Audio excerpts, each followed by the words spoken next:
Msifu Yesu Kristo. Bwana Yesu asifiwe sana.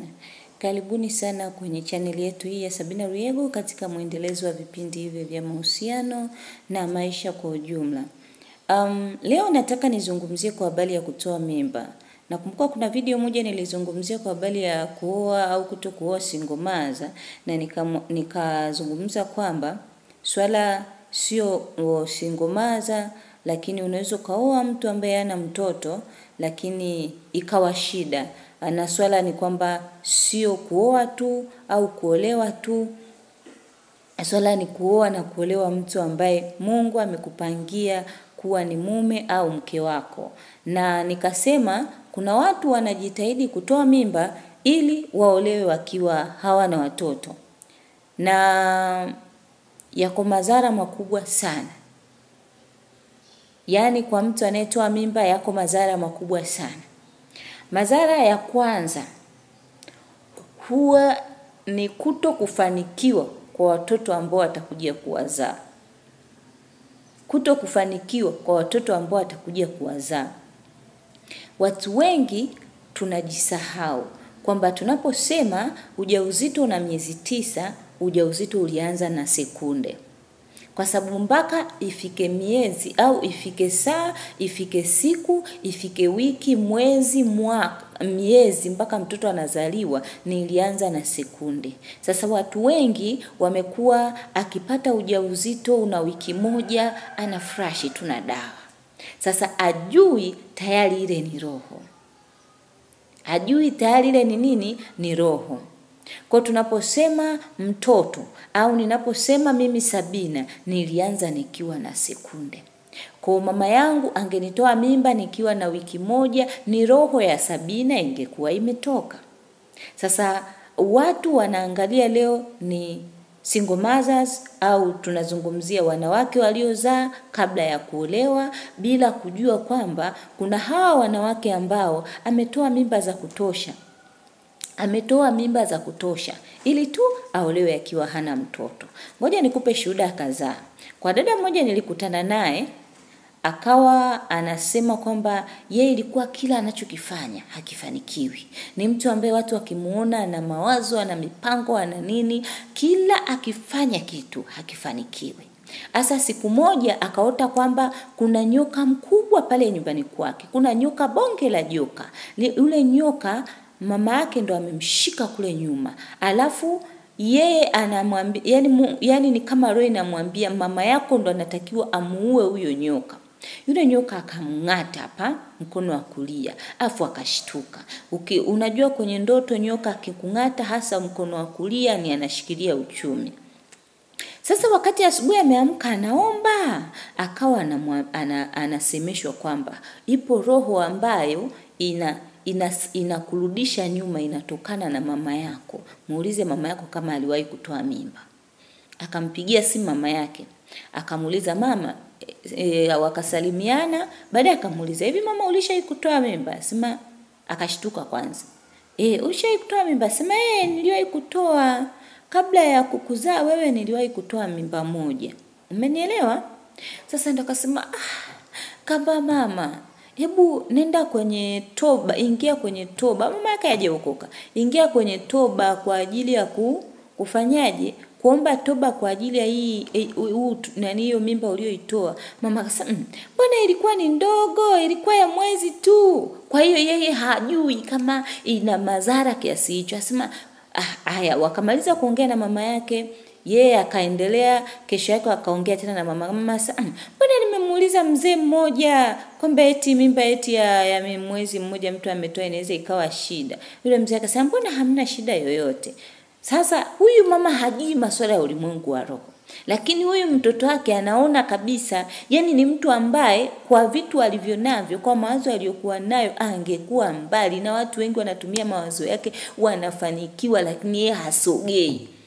Na mama yake hajui hicho. Na anamuelekeza, akasema tu basi nilienda kwa padri, niliungama. Kidogo alipo tu ungama, anasema kidogo anaona kama kuna vitu vinafunguka. Lakini bado, yani huwa kuna huduma kabisa Kuna huduma kabisa kwa ajili ya mtoto aliyeuawa. Kwa mfano kuna ushuhuda mmoja alitoaga sister, anasema yeye alikuwa anaumwa, sister kabisa wa kanisani yule, sijui alizini na nani akapata ujauzito. Kwa hiyo anasema alikuwa anaumwa tumbo kama la bleed, anaumwa tumbo. Kila akipimwa kanisa hospitali ya waoni ugonjwa, kila akifanywa maombi ya waoni ugonjwa. Baadaye akaenda kwenye huduma ya ufunguliwaji. Si Charismatic Katoliki huwa tuna huduma ya ufunguliwaji. Huduma ambayo unakaa wewe na mtumishi wa Mungu tu, unamuelezea tatizo lako na kufanyia maombi. Sasa ukikutana na mtumishi ambaye yuko vizuri na Mungu, Mungu anampa mafunuo kwamba chanzo cha ugonjwa wako ni nini. Kwa hiyo yule mtumishi akafunuliwa kwamba huyu mtu hilo tumbo linatokana na kutoa ujauzito, kwa hiyo ile law imemshika pale kwenye tumbo. Akamuuliza, sister, ulishawahi kutoa mimba? Sister akashtuka, akasema ni kweli. Kwa alivyoambiwa hivyo alilia sana yule sister. Akamwambia basi Roho Mtakatifu ananiambia uende ukaungame kwa Father, alafu utafute jina mumbatize huyu mtoto. Kwa hiyo alienda kwa Father, akaungama, akatafuta jina ambalo ni lile ambalo unakuta ni kama ni furaha, sijui yani linaitwa kote kote kwa sababu hawajui jinsia ya mtoto. Kwa hiyo akambatiza yule mtoto. Toka siku alivyobatiza yule mtoto tumbo pale likakata. Sasa unaona shida ilikuwa tu ni kutoa mimba ambayo yeye alikuwa hajui kama kuna madhara. Nikupe shuhuda ya tatu. Kuna baba mmoja, yeye alitusimulia, maskini ni marehemu saizi, Mungu amlaze, alikuwa ni mlezi wa Charismatic Katoliki vijana taifa. Alitusimulia yeye akiwa, nadhani tulikuwa kwenye kongamano la vijana Iringa. Anasema yeye alikuwa wakati kabla hajampokea Yesu, alikuwa ni wale wazee walikuwa kwenye serikali wanasafiri huku na huko, kwa alikuwa anakutana na wanawake, anatembea nao, anaondoka. Kumbe kuna wanawake wengine alikuwa anakutana nao, wanashika ujauzito anatoa, yeye hajui. Kwa hiyo wakati ameshampokea Yesu anashangaa vitu haviendi. Yaani kwanza huku kwenyewe tu ukawa vitu haviendi. Nadhani kama utagundua kuna watu unakuta walikuwa serikali sana kusafiri. Wengi huwa wanashindoka kufanikiwa kawaida, inabidi watumie nguvu za giza. Ni kwa nini hizi roho za utoaji wa mimba, roho za uzinzi na mvuta asiweze kwenda mbele? Kwa hiyo inabidi atumie nguvu ya ziada ya kimapepo ndo aweze kufanikiwa. Ndo uwaga hapo chanzo kinaanza. Kwa hiyo anasema vitu vilikuwa haviendi. Kila akiomba ni hapo ni mhudumu kabisa mzuri mkubwa, vitu haviendi. Siku moja akakaa akashuhudiwa kwamba kuna mtoto alitolewa mimba. Akaenda kwa Father akaungama. Alivyoungama ile amepewa malipizi sasa. Sisi wa Katoliki ukiungama unaenda kufanya malipizi, unapewa labda baba yetu aliye mbinguni 5, Salamu Maria ngapi. Ile amekaa kwenye kile chumba, inadhani alitoka siku kulikuwa na chepondogo, sijui kulikuwa na kaukumbi, akapiga magoti, akawa anasali yale malipizi. Anasema alivyomaliza kufanya malipizi, ile akawa anapata kama maono. Pale nje kulikuwa na bembea, na hisi ile kanisa ilikuwa sio na shule ya chekechea, sikumbuki vizuri. Anasema akaona katoto kana bembea umri wa miaka ile aliyokuwa anacheza na wanawake. Na unajua kwa mfano mtu anakumbuka labda miaka fulani, labda tuseme kwa mfano saizi 2025, miaka ya 2000, sijui 2002 huko nilikuwa nina mambo hayo. Anashangaa mtoto labda wa miaka 5, lika la miaka 5, katoto kakike. Anasema kakabembea, kakamwangalia, akatabasamu, alafu akapotea. Yaani unajua alishtuka akatoka, yani jasho jembamba linamtoka. Sasa hivi ninaota ama ni kweli? Lakini from there ndo akafunguliwa, ndo anaona na huduma yake inaenda na vitu vyake vinaenda. Lakini kumbe ilikuwa ni ile roho ya mauti, yule mtoto aliyetolewa huko na mama mtu ambaye hata yeye alikuwa ajui. Kwa hiyo utoaji wa mimba una madhara sana. Wale watoto uliowazaa hawawezi kusonga mbele. Kuna madam mmoja ninamfahamu. Yeye alikuwa anasimulia kipindi ambayo yuko binti, alikuwa machechari sana, hivi alikuwa mrembo, anasema mambo ya kutoa mimba kawaida sana. Yaani zile mbinu unajua watu unakunywa hiki unafanyaje? Sasa nilikuja kugundua wale watoto walikuwa kila akifika form 3.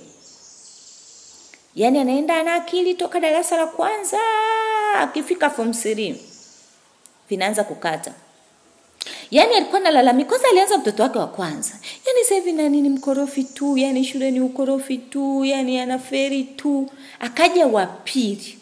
Kuna siku Roho Mtakatifu akanisemesha, huyu madam alitoa mimba, zile roho zile, yani zinalia kwamba sisi ulitutoa. Hawa ndio wa thamani ukaona wafanye kuishi. Kwa hiyo zile roho ni kama zinapambana kwamba nyinyi mliopewa nafasi ya kuishi hamtaishi vizuri, au huyu mzazi au huyu mama aliyewaacha kwamba nyinyi ndo watakuwa watoto wake atafurahi, hata wafurahia. Ndio kinachokuja kutokea. Na sikupataga nafasi ya kumuelezaga yule madam mpaka Mungu anipe kibali. Hiki kitu sio kirahisi cha kwenda kumkurupukia tu mtu kumwambia bwana we, hizi sijui watoto wako 1 2 3 ni kwa sababu 1 2 3. Ni Mungu akupe kibali ufanye hivyo, kwa sababu ukienda tu hivi haiwezi kuwa na madhara kwake, anaweza akaichukulia negative. Sasa kuna mwingine ninamfahamu, ni ndugu wa karibu wa mtu fulani, sitaki kuiweka wazi kwa sababu lengo ni kufundisha watu ili wafunguke. Kama ataisikiliza hii video imsaidie aweze kufanya toba. Alikuwa na watoto 3. Sasa maisha yake ninaambiwa alikuwa ni kidogo, unajua kama hujaolewa, maskini ya Mungu, kama Mungu hajakupa neema, kwa unatembea na huyu, unatembea na huyu, aya huyu kama ikitokea bahati mbaya umepata mimba, ndo mwingine unasahau hii naitoa, hii mtoto nitazaa. Jamani, hakuna mtoto anayemsaidia hata mmoja.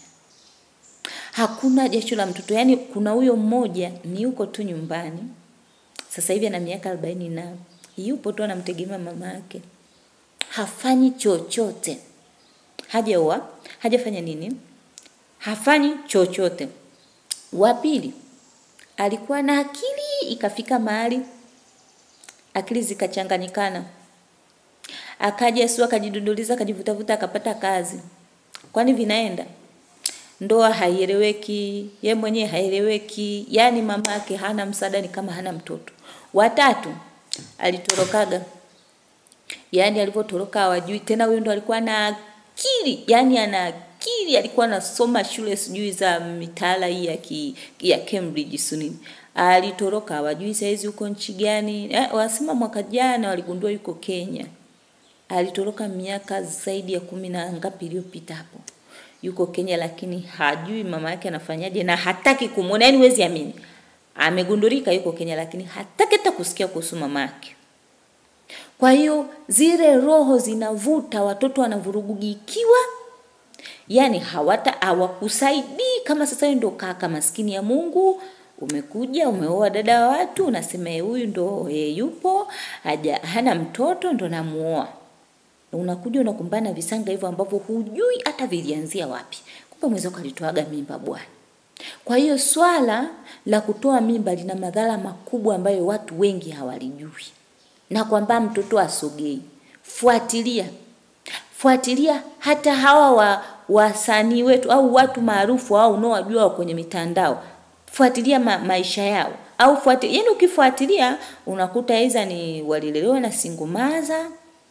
Sasa kinachofuata, yani mara nyingi sana kama mtu anakuwa hakuolewa mpaka umri fulani, kwa possibility ya kwamba alitoa mimba hapa katikati huwa ni kubwa sana, kwa sababu yeye hana uhakika kwamba ni kuna baba hapa wakulea yuko ndani.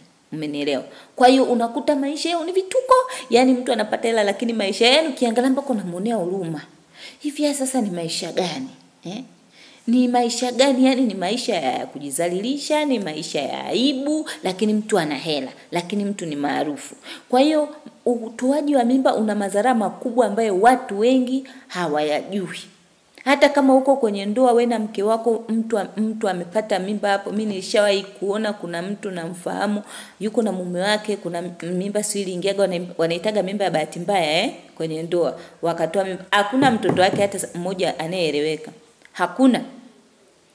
Hakuna mtoto anayeeleweka hata mmoja. Yaani mwingine anasoma anafika hapa havieleweki, anafanya kazi hii, hakuna yani anachokipata akieleweki, anafanya hiki, yani hakuna kwamba ile hii ni familia, ni baba mama, kuna watoto hawa hapa wamesoma, wana kazi zao hizi au wana biashara zao hizi, wanakaa kama familia. Huwezi kukuta nakwambia. Kama wewe ni mmoja wa familia ambazo zina matatizo haya, nenda fuatilia kamuulize mama yako kama aliwahi kutoa mimba. Utakutana na hili jibu. Kwa hiyo utoaji wa mimba una madhara mengi na ni makubwa ambayo watu wengi hawajui. Na wanafanya tu ilikuwa na siku, ilikuwa na mwezi, ilikuwa na wiki, nimefresh tu, ni damu tu ile. Na siku nimekutana na dada mmoja kwenye bajaji, nikaa namuelezea hicho kitu. Sasa mimi kama siko tayari kuzaa, nazifresh tu. Kilio chake kitakuja mbele. Kwa hiyo ninakusihi wewe ambaye uko kwenye maombi, unaomba si upate mume mwema, unaomba upate mke mwema, kama ulishawahi kushiriki kutoa mimba kwa namna yoyote, ingia kwenye huduma. Ingia kwenye toba. Sijajua makanisa mengine wanafanyaje, lakini kwa Wakatoliki, tafuta karismatic Katoliki, tafuta mhudumu akuongoze kadiri Roho Mtakatifu atakayemuongoza, kwa sababu mambo ya kiroho huaga ni kila mtu ana huduma yake. Na ndio maana unakuta hata Yesu kwenye uponyaji, mwingine alichukua tope akampaka machoni akapona, mwingine sijui ukiangalia Elia alimfufua mtu akamlalia mtu akafufuka. Kwenye mambo ya kiroho huaga hakunaga kanuni moja. Japo cha kwanza ni kusimamia neno. Kwa kukutana na mhudumu akufanyie huduma, upate ufunguliwaji katika jina la Yesu. Tumsifu Yesu Kristo. Bwana Yesu asifiwe sana. Mungu azidi kuwabariki.